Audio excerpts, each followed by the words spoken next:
Hello ladies and gentlemen, welcome to the channel. My name is VirtualNunchucks. I hope you guys are having a great day. I hope that this video finds you well. And as you can see on the screen, it's going to take another several hours for my download to happen for Avengers. So I apologize, we're not going to get any Kate Bishop gameplay today, but I will record some as soon as I can and get it up on the channel for you guys tomorrow. Today what we're going to talk about though is some gaming stuff that you might want to know. We're going to talk about some PS5 exclusives. We're going to talk about some taxes on your digital goods, which are important. We're going to talk about, some eBay stuff that I still can't believe happened, and we're going to talk about that because it all relates to games. So if you are interested in games at all, consider subscribing and turning on that notification bell, because every Monday through Friday I put something gaming related on this channel all the time. We talk about news, we talk about opinion, and we do opinion pieces on the gaming industry, what's going on, what I think about it. We also do gameplay and, of course, reviews of the latest and greatest games coming out. However, we're all on the hunt for a PS5, so some of that stuff is going to have to wait until I can get a hold of one. We're going to have a big announcement when I finally do. But we're going to talk about that too here in just a minute. Alright, so let's talk about the exclusives first. Sony has come out along with Square Enix and announced that Project Athia, the game that we saw back in the summer where the character had control of the environment, that they could throw up a vine wall to protect themselves, or the vines themselves would tie up their enemies or attack their enemies, and it just looked really, really cool. They could kind of fly around a little bit and stuff too. It looked really neat, and had a neat art style to it, but we only really got a teaser, a really small glimpse of what it would be or could be. And as of today, Square Enix has come out and said that that game, Project Athia, right now that's the code name for it, is going to be a 2-year console exclusive to the PlayStation 5, which means that, hey, nobody else is going to get it for at least 24 months. That's a direct quote. At least 24 months on any other console. So, yeah. So there's a couple things here. I want to kind of try to unpack that a little bit. First of all, Square Enix usually doesn't do console exclusives that much. The only other console exclusive that I am aware of that they did was the mainline Kingdom Hearts titles on PS2 and PS3. When I say mainline, the numbered ones, you know, like 1 and 2, were only available on PlayStation. They were not available anywhere else. The first time that we saw a multi-console launch for Kingdom Hearts was Kingdom Hearts 3, and of course you could do the in-between or side games on other consoles, like especially Nintendo, the DS and 3DS and stuff like that, but you couldn't really play the main ones unless you had a PlayStation until recently. So it's been a while since they did that, but apparently this one is going to be 2 years on the PlayStation 5. So if you want to see Project Athia, if it turns out to be really, really good and you want to play it, the only place you can really play it is PlayStation 5, unless you can wait 2 years to do it. Microsoft did the same thing with Tomb Raider back in the day when it was rebooted and relaunched and everything. Us PS4 people had to wait, so it's all right. It happens from time to time. The other console exclusive that has been announced by Square Enix to PlayStation 5 is the Final Fantasy 16 game that will be coming out, according to them, quote, sooner than you think. However, we don't know if that is a timed exclusive or if that is, like 6 months or 2 years, or if it's actually exclusive. Nobody else is going to get it. I don't think that's going to happen. I think it's going to be more along the lines of a timed exclusive like Project Athia, but we'll have to wait and see.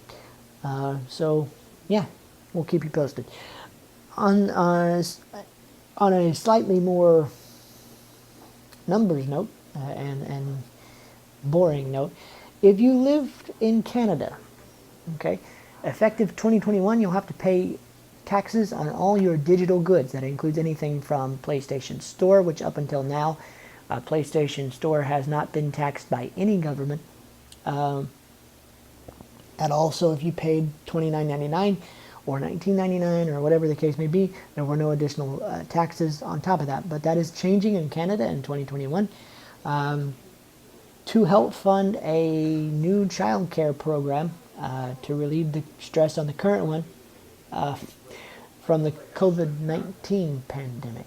So I don't know how that's going to work out, but they're not only doing it to PlayStation and Sony, but they're doing it to things like Netflix, Kindle.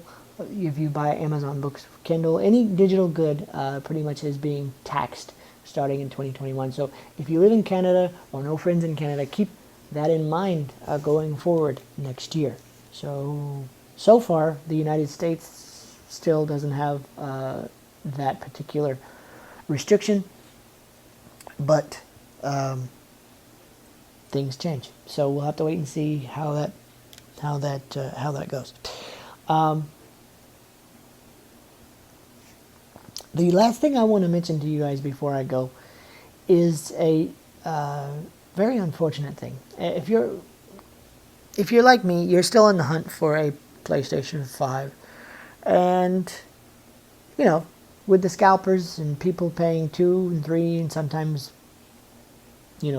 4 times what the console is worth, that's just crazy. I wouldn't do that no. But here's the thing. Some gentleman out in Utah thought that he was getting a PlayStation 5 for $900 off of eBay. And yeah, instead of getting a PlayStation 5, when he opened the box, he had a cinder block. That's right, big old slab of concrete.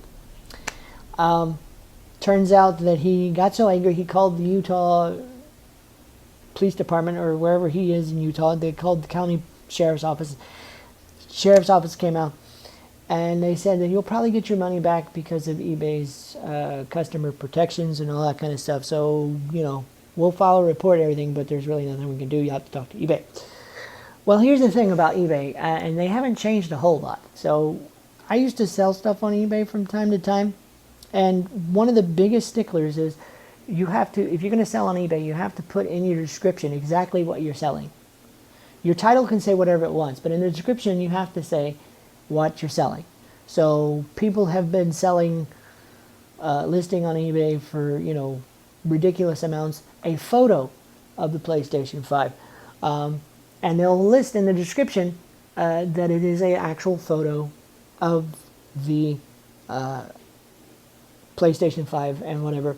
But if you're crazy enough to pay whatever it is they're charging, you can go ahead and do it. They've sold cardboard cutouts of the PlayStation 5, and again, as long as it's listed in the description and you know what you're paying for, nobody cares. But in this particular instance, it was listed as a PlayStation 5, specifically a Blu-ray edition of the PlayStation 5, so the $500 console.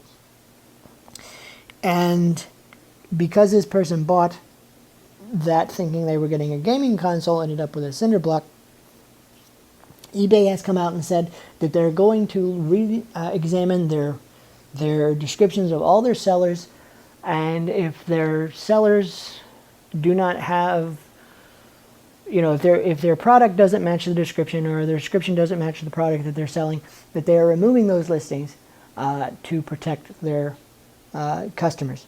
So just a fair warning, if you're going to sell a photo, or if you're going to sell a cardboard cutout, or if you're going to sell an actual PlayStation 5, please insert that into your product description, because if you don't, it'll be removed. Even if you're an honest person and you're just trying to sell something on eBay, like a pair of shoes or something, make sure your description is as accurate as you can make it, because if not, your listing will be removed. I hope these scalpers get what they deserve, because that's kind of scummy to sell a guy a $900 cement block. So yeah, but please be aware to read your descriptions very, very carefully before you purchase something like that, because my advice is to go to your local retailer, or wait until the local retailers have stock before you go and buy one of these consoles. Don't give the scalpers any money, or people on eBay any money, because it's just not worth it, because you might end up getting cat food or cinder blocks or something. So yeah. Anyway, guys, that's the news I have for you today. I hope that you guys have a great day. I hope this video, again, finds you well. If you did enjoy the video at any point, please leave a like on the video. Leave me a comment down below. Let me know what you think of Project Athia being exclusive. Let me know what you think about what's going to happen with Final Fantasy 16 or this poor man in Utah who bought a cinder block for $900. You know, any stuff. And for those of you who wished me a happy birthday in the comment section below of yesterday's video for this week, I appreciate that. For those of you who think that I am a 75-year-old man, next level, I look good for 75, okay? So let's just hope you do too, because you're not too far behind me if I'm 75. Alright, so here's the deal. Hope you guys have a great day. We'll see you in the next video. Don't forget to turn on the notifications so you don't miss any content. Every Monday through Friday I do something gaming related on this channel, and I hope to find you in the comment section below. And don't forget to subscribe also. It only takes one click, and you won't miss a thing. Hope you guys have a great day. Tomorrow we're going to actually have some Kate Bishop gameplay for you guys. And don't forget, you can follow me on Facebook.com/VirtualNunchucks, over on Twitter @BNunchucks, and of course Twitch.tv/VirtualNunchucks. See you in the next video. Bye guys.